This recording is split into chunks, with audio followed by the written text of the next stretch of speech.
Mnamo tarehe 12 Disemba nilikuwa nipo kazini kwangu. Alikuja kijana mmoja ambaye alivaa t-shirt ya blue na koti cha mtandao wa simu wa Mixx by Yas, kujitambulisha kwa ni wakala wanasajili line.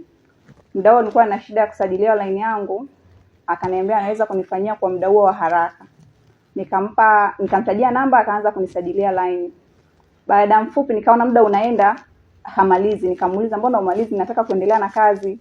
Akanambia tayari, unaweza naomba simu yako niweke kwenye line. Nikamwambia hapana, siwezi kukupa simu yangu, lete line niweke mwenyewe.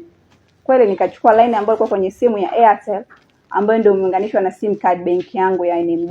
Nikaiweka pembeni, nikaichukua line nikaweka kwenye simu. Kipindi naweka kwenye simu, kila nikiangalia network haipandi. Nikaizima, nikawasha tena, bado haipandi. Nikamwambia mbona line yako inasumbua na haipandishi mtandao wote? Akanambia wewe kuwa na subira, endelea kusubiria, au mimi naweza nikaenda nikakuachia nikarudi baadaye. Nikamwambia hapana, wewe chukua line yako, mimi baadaye nikipata muda nitaenda ofisi za Tigo mwenyewe. Kipindi kabla hajaondoka, nikaitoa ile line nikamrudishia, nikachukua line yangu ya Airtel, nikamkuta anayo mkononi. Nikaichukua line nikairudisha kwenye simu. Akaniambia hivi, unaweza uiwashe simu yako, labda ina matatizo, ndani ya dakika 10. Nikamwambia hapana, simu yangu ya kazini siwezi kuiacha off. Nikaiwasha. Akatoka. Baada ya kutoka dakika 5, ikaingia message kwenye simu yangu. 5,000,000 imehamishwa kutoka kwenye simu yangu kwenye lipa namba mtandao wa Tigo. Nikaiangalia, naangalia ni account yangu mimi pesa. Nikatoka nikakimbilia NMB. Kipindi niko njiani, hela ilikuwa inazidi kutolewa.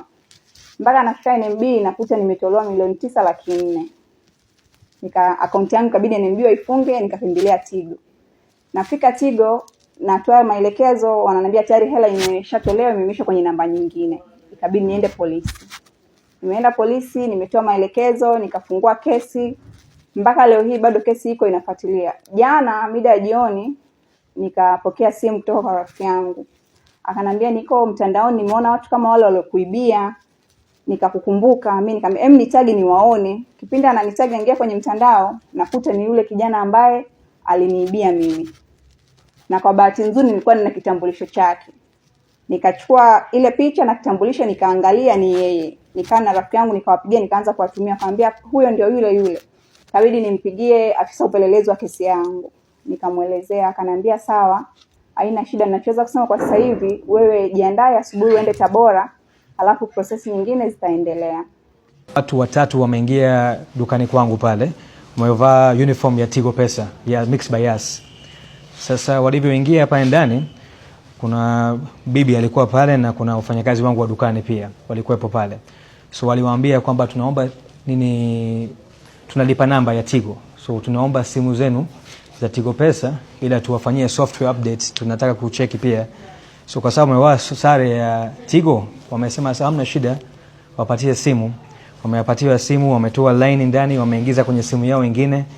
Wamefanya mambo yao, wameomba kwamba namba tuwekee namba ya siri la nini wa update software, na bahati mbaya vijana wangu pia wamempatia. Sasa walivyofanya hivyo wameondoka. Sasa siku yake sasa next day, siku ya kwanza, ghafla wanaona kwamba 5,000,000 zimetoka. Sasa wakati huu bado hawajui kwamba 5,000,000 zimetoka. Siku ya pili 5,000,000 zingine wametoa. Limit yetu ni 5,000,000 ya siku. Siku ya tatu wametoa 1,765,000, kitu kama hivyo, ile yote ambayo imebaki. Baada ya siku 3-4 ndio tumejua wakati tulikuwa tunahitaji hela sasa tutoe kwa ajili ya kufanya payment kwamba hii hela imeibiwa.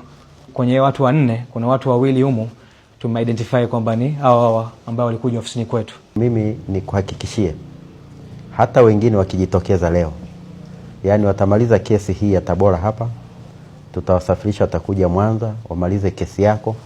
Huyo ambaye ndugu yangu wa Dodoma ambaye amejitokeza, tutawasafirisha, watafika Dodoma wamalize kesi yake, na yeyote atakayejitokeza tutawafikisha huko mpaka wamalize kesi zote. Si ndio ametaka, na huo ndio ujira utaulipa. Na tutoe onyo, utapeli wala haumlipi mtu. Sasa hawa wanachokumbana nacho ni bora wangekaa wakatafuta hela zao za halali, hata kama ni miaka 10, miaka 20. Hasara watakaoipata hawatakaa warudie. Kwa tukio ambalo limejitokeza na kutangazwa jana, tumeona kwamba hawa matapeli wanafanya pia kwa mikoa mingine, kama tulivyoona wenzetu wamejitokeza kutokea Mwanza, kutokea Dodoma. Kwa hiyo kwa hawa wahalifu watafikishwa kwenye maeneo yote ili waweze kwenda kujibu tuhuma ambazo zinawakabili. Lengo letu ni kuhakikisha kwamba mkoa wetu wa Tabora na maeneo mengine yanakuwa salama dhidi ya matapeli wa aina hii, na tutaendelea kushughulika nao kwa mujibu wa sheria.